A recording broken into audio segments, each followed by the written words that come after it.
आमदार फारुख शाह यांनी रस्त्याचे लोकार्पण करून दिले। लाडक्या बहिणींना अनोखी भेट। आमदार फारुख शाह यांनी रक्षाबंधन साजरे करीत केले विकासकामाचे लोकार्पण। धुळे महानगरपालिका क्षेत्रात मूलभूत सोयी सुविधांचा विकास योजना अंतर्गत प्रभाग 15 सत्यसाई बाबा सोसायटी नामदेव महाजन ते उमेश पाटील ते मनोज ठाकूर पर्यंत रस्ता काँक्रिटी व गटर करणे या 25 लाख खर्चाच्या कामाचे लोकार्पण आमदार फारुख शाह साहेब यांचे शुभहस्ते करण्यात आले।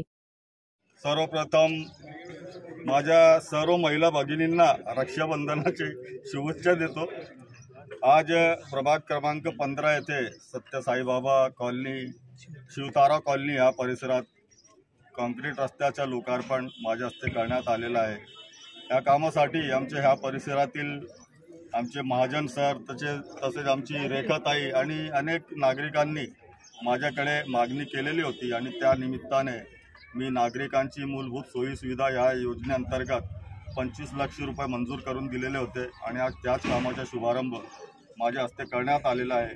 या प्रसंगी माझ्यासोबत महिला जिल्हाध्यक्षा दीपा मॅडम, उजैल आदमी, इकबाल भाई शाह, प्यारेलाल भाई पिंजारी, निजामदादा सय्यद आणि परिसरातील नागरिक मोठ्या संख्येने माझ्यासोबत उपस्थित आहेत। सर, किती वर्षापासून हा रस्ता हा वाट वंचित होता? आता ह्या नागरिकांच्या म्हणण्याप्रमाणे ह्या परिसरात किमान 40 वर्षापासून कुठलाही विकास काम झालेला नव्हता आणि त्यांनी माझ्याकडे मागणी केली होती 4 महिन्यापूर्वी आणि लगेच मी त्याला मंजुरी देऊन अक्षरशः काम मार्गी लावलेलं आहे।